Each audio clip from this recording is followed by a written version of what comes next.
저분이 이 안에 계십니다.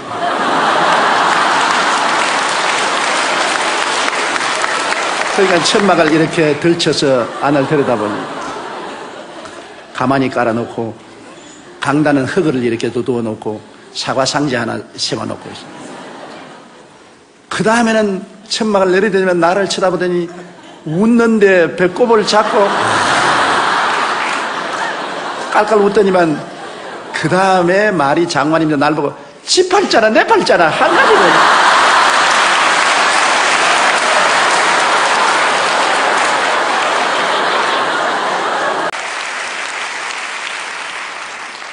저는 1958년도에 신학을 졸업하고 목회를 시작했습니다. 그때는 우리 한국이 6.25 사변의 큰 재난을 아직 극복하지 못했습니다. 너무나 무질서하고 좌절하고 절망적인 상황이었었습니다. 그때 저도 신학을 졸업하고 올 때 갈 데 없어서 천막 하나 걸머지고 저 대저마을 불광동에 나무 깨밭에 허락도 안 받고 천막을 쳤습니다.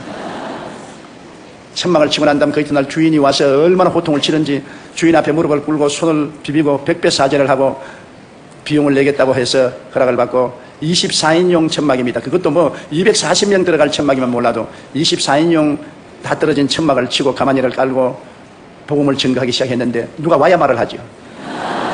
그때는 전라도나 경상도나 충청도에서 서울로 살려왔다가 못 산 사람들이 올 때 갈 데 없어서 값없이 나무 산비탈에 천막을 치거나 판자촌을 짓고서 온 것이 불광동입니다. 모든 사람들이 끼니를 놓고 있고 좌절하고 낙심했습니다. 술주정뱅이들, 창녀들, 공갈 협박꾼들, 폭력배들이 들끓는 곳이었습니다. 그곳에 가서 회개하고 천당 가라고 아무리 외친들 눈도 떠보지 않습니다. 아예 저들의 상황하고는 전혀 관계없는 그러한 세계를 제가 전파하기 때문에 그들에게는 복된 소식이 아니었었습니다. 귀찮은 소식이었었습니다. 가는 곳마다 박대를 당하고 깡패들이 그 24인용 천막을 불러 태우겠다고 늘 협박을 하고 고난을 겪었습니다. 제가 전통적인 복음을 증거해서 예수 믿고 천당 가라, 안 가면 지옥 간다고 아무리 외쳐도 공허한 소리에 불과했습니다. 하루는 가장 그 동리에서 이름난 집에 전도를 가지고 했습니다. 유화문 씨라고 함경북도 북청에서 피난을 오는데 아들만 9인간 그래요. 딸은 없겠어요. 그리고 그 부인과 함께 사는데 왜 유명하냐면 10년 동안 그는 술 주정뱅인데 얼마나 술을 퍼먹든지 옛날에 불광동에는 서울에 있는 모든 화장실에서 가져온 배설물을 큰 호수같이 파놓고 거기에 배설물을 갖다가 부은 것이 그게 불광동이요 대저마을 우체가 있는 곳입니다. 뭐 배설물 냄새가 하늘을 충천합니다. 그런데 그분만이 유독이 술 먹고 배설물 속에 들어가서 목욕을 합니다. 유명합니다. 그러면 그 부인이 와서 일꾼들을 시켜서 목을 새끼줄로 묶어서 배설물 속에서 끌어냅니다. 끌어내가지고서 개천에 가서 물을 덮어 씌워서 씻어서 집으로 데려오는 그러한 상황이기 때문에 유명하죠. 그리고 그 아들들은 전부 신발을 닦거나 나무 물건 훔치는 삶을 사는 대표적인 가난하고 굶주리고 소외되고 버림받은 가정입니다. 그런데 기도를 하고 그 집에 전도를 가겠다고 각오를 하고 찾아갔어요. 바로 찾아가서 문을 두드리는데 토담집인데 흙집입니다. 흙으로 지은 집에 조그마한 집이니까 요 사이는 그런 집 없어요. 기념관에 가봐도 못 찾아요. 그런 아주 가난한 집인데 다 무너져가는 집에 문을 두드리니까 그 부인이 문을 탁 여는데 얼마나 여겼던지 피골이 상접했어요. 누구요? 그래서 나는 저 이웃 마을에 교회를 개척하는 전도사인데 예수 믿고 천당 갑시다. 그러니까 나를 탁 누려보더니만 눈이 이글이글하게 분노가 꽉 들어찼어요. 나 천당행이가? 그래. 왜 천당을 안 갑니까? 예수쟁이 모두 거짓말쟁이. 천당행이가? 그래 내가 천당에 안 가려면 지옥에 가야 되는데 지옥에 가면 어떻게 합니까? 지옥불이 얼마나 뜨거운데요. 그러니까 지옥 좋아하네. 지금 내가 이미 지옥에 살고 있는데 무슨 지옥이야? 생각해봐. 우리 남편 10년 동안 알코올 중독으로 한 푼 돈 안 벌어오고 애들 9이 전부 길거리에 가서 나무 신발 닦고 나무 포켓도 훔치고 그렇게 해서 먹고 사는 내가 무슨 지옥이 겁니다. 우리 집에 와봐. 방 한 5평 될까 말까 하는 방에 이불자리 하나밖에 없어요. 내가 그 이름을 지어줬습니다. 백두산 한라산 이불이라고. 왜 솜이 뭉쳐가지고 하나는 백두산이고 하나는 한라산. 그걸 아버지, 엄마, 애들이 다 함께 덮고 자고 뭐 완전히 거짓입니다. 그러니 그 부인 말이 맞아요. 지금이 지옥인데 이보다 더 뜨거운 지옥이 어디 있냐는 겁니다.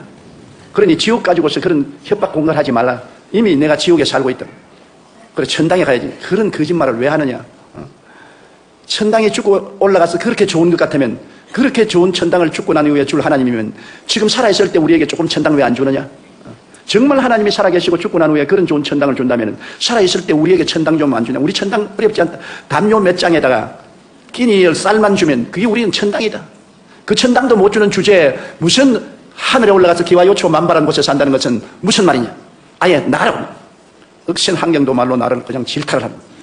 내가 복음 전도를 갔다가 가만히 그 부인의 말을 들으니까 일일이 그 부인 말이 옳아요.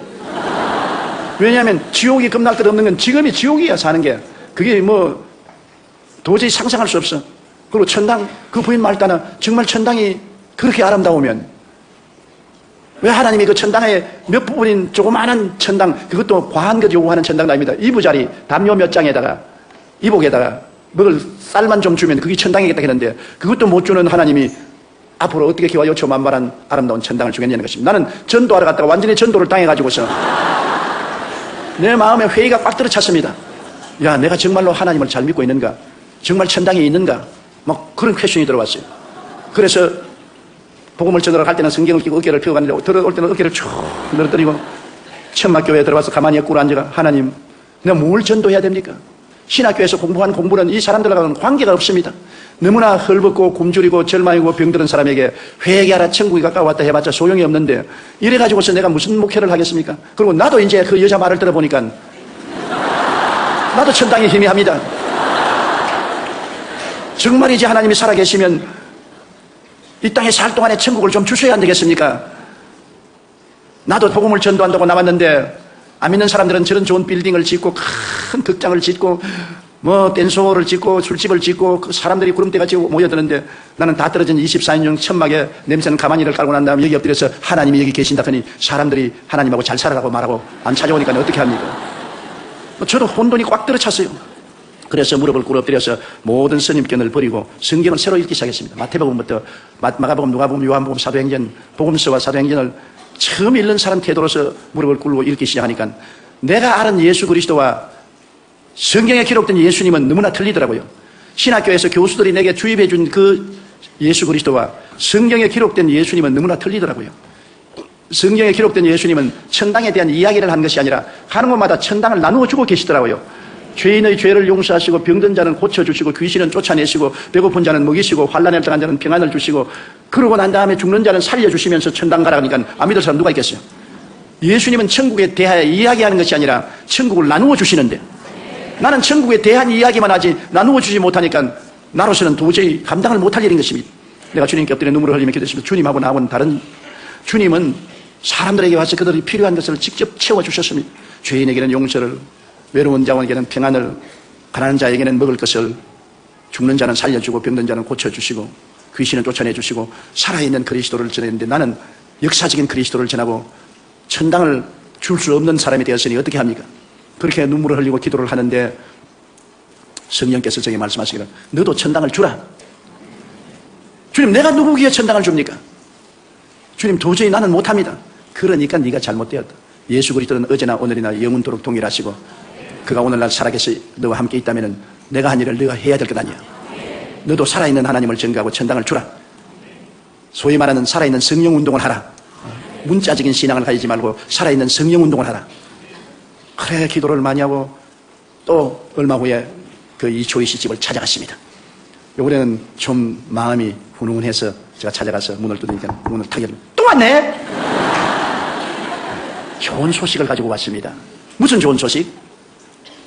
당신의 남편이 알코올 중독에서 해방될 수 있는 소식, 당신의 자식들이 학교에 가서 공부를 하고 훌륭한 자녀들이 될 수 있는 소식, 당신의 그 위장병과 심장병이 낫고 사람답게 살 수 있는 조그마한 집이라도 마련해 줄 그분을 내가 소개하기 위해서 왔습니다. 그런 분이 어디 있어? 그런 분이 계셔요. 그분을 만나면 팔자가 달라집니다. 이상하네. 전에는 그렇게 말 안 하던데. 전에는 그렇게 말 안 했지만 지금은 이렇게 말합니다. 그분을 만나보세요. 내가 소개를 해줄 테니까 만나면 팔자가 달라집니다. 그러니까 두말하지 않고 샌달을 신고 방에서 나와서 나를 따르더라고요. 내 속으로 야 이것이구나. 전에는 반항감을 가지고 적개심이 으르르하더니만 팔자를 고쳐준다는 사람을 소개해 준다니까 따라 나오는구나. 이런다면 온 동리 사람에게 똑같은 말을 하면 다 따라 나올 거답니다. 와, 마음이 아주 기분이 좋습더라고요. 그래서 논두렁길을 지나서 산비탈로 깨밭까지 왔습니다. 그러니 천막을 내가 세웠으니까 얼마나 엉터리로 세웠습니까? 나는 그런 목공의 기술이 없어요. 나무를 세워가지고서 천막을 세우니까 천막이 이렇게 있어요. 그래, 그 앞에 왔어. 그분이 어디 있어요? 그래서 그분이 이 안에 계십니다. 그러니까 천막을 이렇게 들쳐서 안을 들여다보니 가만히 깔아놓고 강다는 흙을 이렇게 두두어 놓고 사과 상자 하나 세워놓고 있어요. 그 다음에는 천막을 내려들면 나를 쳐다보더니 웃는데 배꼽을 잡고 깔깔 웃더니만 그 다음에 말이 장관님도 날 보고 지 팔자라 내 팔자라 한 가지로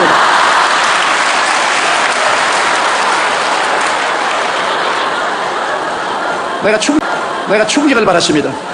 아유, 그러면 이제는 교회 안 나오면 어떻게 하냐 싶어서. 그래서 맞았어요. 아주머니 팔자나 내 팔자나 한 가지입니다. 그러므로 아주머니와 내가 팔자를 고쳐볼 자를 만나야 됩니다. 함께 만나자고요. 그러니까 팔자를 고치는 자는 희망이 있으니까 안 떠나더라고요. 이야, 사람들은 희망이 없으면 못 사는구나. 희망의 메시지가 중요하구나.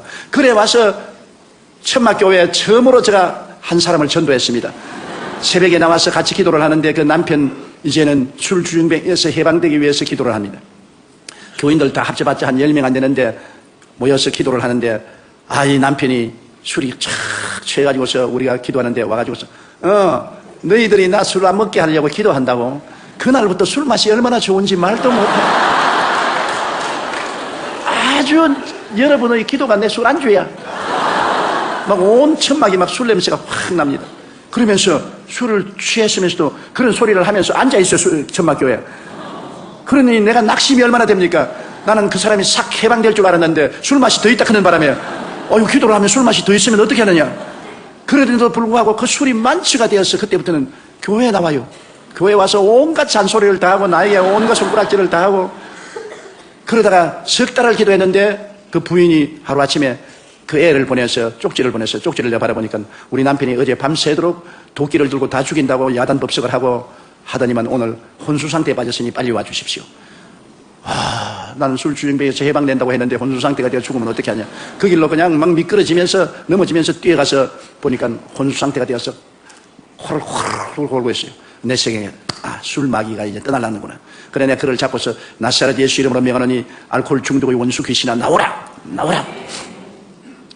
그렇게 하면서도 내가 전에 그렇게 하는 걸 못 봤기 때문에 우리 교수들이 가르쳐 주지도 아니었고 응급결에 내가 하기 때문에 이게 내가 바르게 하는 건지 잘못하는지 알 수가 없어요. 그런데도 불구하고 나오라 그러니까 반응을 한답니다. 꽥 고함을 치고 그래요. 나오라 그러니까 안 나온다. 그래 내가 뭐가 안 나오냐 알 수가 없어요. 이 사람이 나온다 그런지 안 나온다 그런지 진짜 귀신이 있어 안 나온다 그런지 알 수가 없더라고요. 그러나 막 대놓고 나오라고 하니까 나중에 내등부러지더니만 그때 이후로 술을 끊어버리고 완전히 변화가 돼요. 나중에 우리 교회 장로가 되었습니다. 그러니까 한경북도 도민회에서 기념으로 이 사람에게 직장을 주었어요.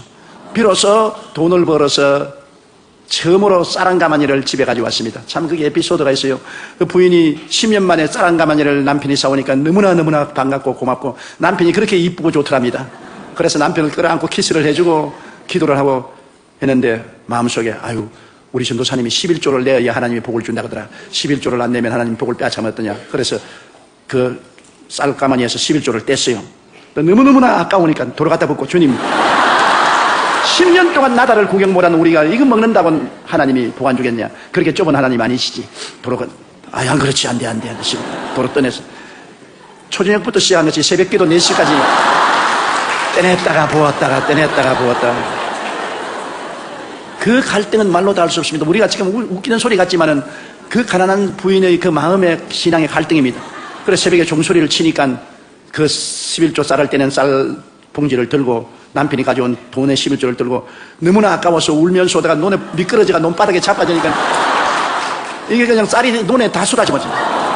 그러니까 그 흙을 그대로 끌어 담아가지고서 그래가지고서 내게 울면서 왔는데 보니까 쌀 없고 흙만 있어요. 하나님이 너무나 가혹하십니다. 10년 동안 나달 구경 못하는 우리 집에 처음 날 쌀 한 가마니 가져왔는데 왜 11조를 잡수시려고 합니까? 근데 손에 있는 돈은 얼마인지 모르겠어요. 떡이 돼버려가지고서. 얼마나 꽉 쥐었던지 흙이 묻어가지고서 떡이 돼버려. 그래서 자매님, 11조는 하나님이 빼앗아가는 것이 아닙니다. 11조는 내일에 더 많은 축복을 주기 위해서 심는 종자 씨앗입니다. 심어야 거두지 않아요. 심지 않고는 못 거두지 않아요. 자매님이 지금까지 가난한 것은 안 심었기 때문에 거둘 것이 없어 가난했는데 11조는 종자 씨앗으로 심으면 하나님이 주시는 것이므로 이것은 심어는 것이니 비록 모두 다 흙 속에 심어버리고 맞았지만은 하나님이 받은 것으로 알고 축복합니다. 그날 이후로부터 시작해서 그 집에 쌀이 떨어지지 아니했어요. 그러고 난 다음에 그때 은크크라고 한국 부흥 유엔 전도단이 있어서 가난한 사람을 보증을 해주면은 융자를 주어서 집을 짓게 해줘요. 그래서 내가 보증을 써서 은크크에 가서 융자를 받아가지고서 한 25평짜리 조그마한 집을 하나 지었어요. 깨끗하게 잘 지었어요. 지어가지고서 그 집에 들어가고 그 다음 애들을 다 학교 공부를 시켰어요. 그 애들 중에 지금 3사람이 목사가 되어 있는데요. 완전히 예수 믿고 천당이 다가오는 것을 보았습니다. 그 이초희 군사님이 늘 하는 말이 우리는 예수 믿고 천당에 죽어서 있는 줄 알았는데 지금 천당이 왔다. 우리 가족들이 다 예수 믿고 구원받고 병 고침받고 이렇게 애들도 공부 다 하고 3사람이 되었으니 얼마나 좋은가. 그래서 그 소문이 나니까 희망이 있으니까 온갖 사람이 다 모여와요. 우리 교단에서 나를 불러요. 그리고 교단 내가 가니까 총회장 총무 교단 사람들이 모여서 너 요사이 병 기도하고 귀신 쫓아내고 무당짓 한다면서. 아니 무당짓 하는 것이 아니고 예수님이 성경에 기록된 것, 성경의 말씀대로 이 가난하고 헐벗고 굶주린 사람에게 복음을 증거해서 이런 역사. 우리 교리로서는 그걸 인정할 수 없으니까 사표 써라. 성령운동 하다가 그냥 쫓겨났어요. 그래 나를 사표를 수락해서 사표 쓰고 나는 기독교에 대한 하나님의 성에서 쫓겨났어요. 무적자가 되었습니다. 그래가 낙심을 하고 있는데 겨울에 밤 12시쯤 됐는데 이 천막에서 사람이 와서 어떤 안진뱅이가 하나 와서 목사님을 전도사님을 찾는다 그랬어요. 지금 내 신세 고약한데 또 무슨 안진뱅이가 찾아왔냐. 하니까 안진뱅이가 주일날 서울역에서 출발했는데 주일날 밤 12시에 불광동에 도착했어요. 완전히 하체마비가 되어서 무릎에다가 고무를 대고 지팽이 막대기 2개를 지금 끌어서 이렇게 해서 사정해서 버스를 타고 왔는데 왜 왔냐 그러니까 어떤 사람이 내가 구글을 하고 있는데 네가 저 불광동에 가서 천막교회 찾아가면 팔자를 고친다. 그곳에 있는 전도사는 병을 고친다. 너도 팔자가 고쳐질 것이니 그를 찾아가라 해서 하루 종일 걸려서 왔어요. 왔는데 보니까 한 12살 먹는데 내복도 없이 그냥 겉옷만 입었는데 벌벌벌벌 추운 겨울입니다. 떨고 있어요. 너무나 불쌍합니다. 그런데 내가 보니까 이 다리가 뼈만 남았어요. 관절이 탁 붙어 있는데 아유 하나님 왜 이런 사람을 내게 보냈습니까? 내가 손을 다리에 얹고 기도를 하려고 하니까 기도가 입천장에 붙어서 안 나와요. 안 믿어지는데요. 하나님 이 다리를 아이고 고쳐주시옵소서. 나을 가능성이 없어요. 그래서 야 너 낫겠느냐? 나는 나을 줄 믿고 쳐왔는데요. 전도사님 나를 버리지 말아 주십시오. 그럼 이스라엘의 믿음을 좀 얻어야 되겠다고. 그래서 강단으로 나가서 엎드려 하나님 아버지 내가 병자 위에 기도했지만 저런 건 처음 봤는데 내가 믿음이 안 생깁니다. 도저히 안 생기니까 하나님이 직접 고치세요. 날 보고 고치라고 하지 마세요. 나 못 고칩니다. 나 못합니다. 그러고 부러지기 시작하는 것이 제가 눈물을 흘리고 1시간이 넘도록 그냥 기도를 하는데 온몸이 뜨거워지고 방언으로 막 기도를 하고 온몸이 뜨거워지고 그러다 보니까 마음에 믿음이 자꾸 들어오는데 뭉게구름같이 믿음이 피어오르는데 나중에는 내 생각에 내 손으로 이렇게 밀면 지구가 밀릴 것 같아요. 그래서 내가 그 아이에 가서 지금 이정부 박종선 목사님이 그때 청년회 회원으로서 철야 기도를 하고 있는데 그 사람하고 또 조병호 목사라고 그도 목사님인데 그분도 청년인데 그 애를 어깨를 잡아냈습니다. 잡고 난 다음 제가 무릎을 안수하고 이렇게 기도를 하는데 내 마음속에 뭘 기도할 거냐 그걸 딱 펴버려 그래요. 내가 무식하고 모르니까 범잡는다고 막 이 무릎을 열고 무너진다는데 온 힘을 가지고 올라서 누르니까 뼈가 딱딱 크니까 얘가 와 이거 엄마 사람 잡네 그러더라고요. 그래도 그 소리를 귀에 들으면서도 뭐 너무 내가 믿음이 생기니까 이 무릎을 떼가지고 와서 갖다 붙이면 붙일 것 같아요. 그래 눌러버리니까 무릎이 탁 떨어져 덜렁덜렁 하더라고요. 그런 거를 내가 탁 들어 올리니까 다리가 덜렁덜렁 하더라고요. 하는 거를 나사렛 예수 이름으로 명하노니 걸어라! 확 밀어버리고 돌아섰다고요.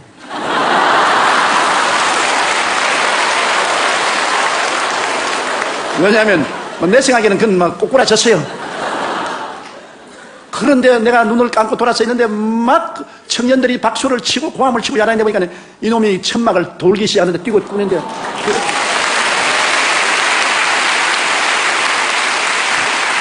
리문가의 안진뱅이가 베드로와 요한의 은혜로 일어선 것과 같이 걔가 그 다음 일어나가지고서 온 동리를 다 다니면서 말한 거예요. 나 안진뱅이인데 일어났다고. 그러니까 순식간에 우리 천막이 안진뱅이, 전륜발이, 중풍병자, 폐병 환자 수용소가 되었었어요. 교회가 아니라 모두 병든 자, 가난한 자, 굶주린 자 이런 사람이 모였는데 회개하고 통성기도하고 성령이 와서 방언을 하지요. 그 다음 병정도가 낫지요. 하나님 기적이 일어나지요. 그러면서 나의 신학이 형성되기 시작했습니다. 사람의 신학이라는 것이 그 삶의 환경이 신학을 만들어내는 것입니다.